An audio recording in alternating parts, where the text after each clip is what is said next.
¿Cómo están? Buenos días. Estamos en la página 56 del libro de historia de quinto grado, La Guerra de Reforma. Vamos a ver en qué consistió la Guerra de Reforma. Te recuerdo que en esa época estamos hablando de 1850, 54, 58 es cuando se da la Guerra de Reforma. Antes de la Guerra de Reforma que se dio, el plan de Ayutla, en el que Juan Álvarez quitan a Antonio López de Santa Anna. Se hace un vacío de poder, los liberales toman el poder en este gobierno y vamos a conocer un poquito más acerca de esto. Esta guerra de reforma también se le llama Guerra de los Tres Años. Inicia en 1858 cuando Félix María Zuloaga, que él era conservador del grupo conservador, se rebela contra el gobierno liberal y Félix María Zuloaga escribe y redacta y publica un plan, el plan de Tacubaya, en el que desconocía la constitución. ¿Cuál constitución? La de 1857. ¿Por qué la desconocía?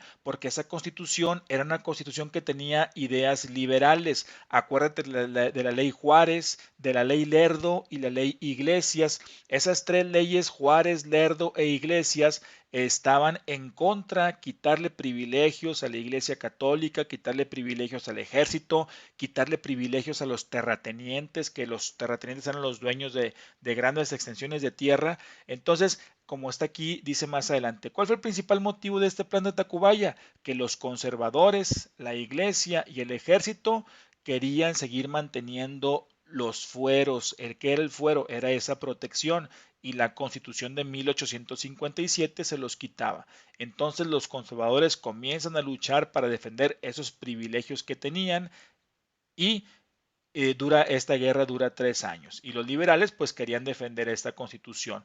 ¿Quién era el presidente en esa época? Ignacio Comonfort. Ignacio Comonfort deja el país y como renuncia Comonfort llega a la presidencia. ¿Sí? Benito Juárez. ¿Por qué llega a la presidencia? Porque él era el presidente de la Suprema Corte de Justicia. Al renunciar Comonfort, Benito Juárez toma el poder. Y por su parte, los conservadores nombran presidente a Félix Zuloaga. Entonces teníamos dos presidentes, Benito Juárez del lado liberal y Félix Zuloaga del lado conservador. En esa época, fíjate, aquí está, teníamos dos presidentes, conservador Zuloaga y liberal Benito Juárez, que se tuvo que ir a Veracruz porque lo estaban asediando las tropas conservadoras. La guerra de reforma dividió a la gente en dos bandos, liberales y conservadores.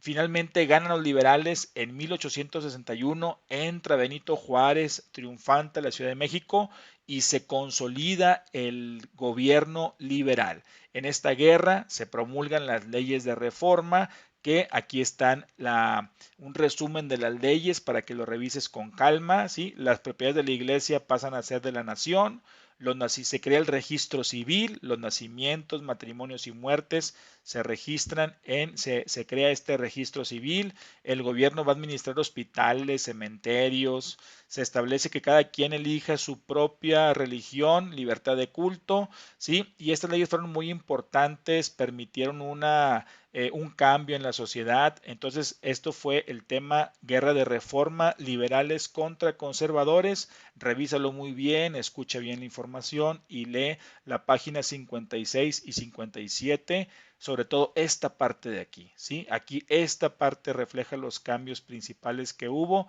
¿sí? Los dejo, hasta la próxima, que tengan muy buenos días.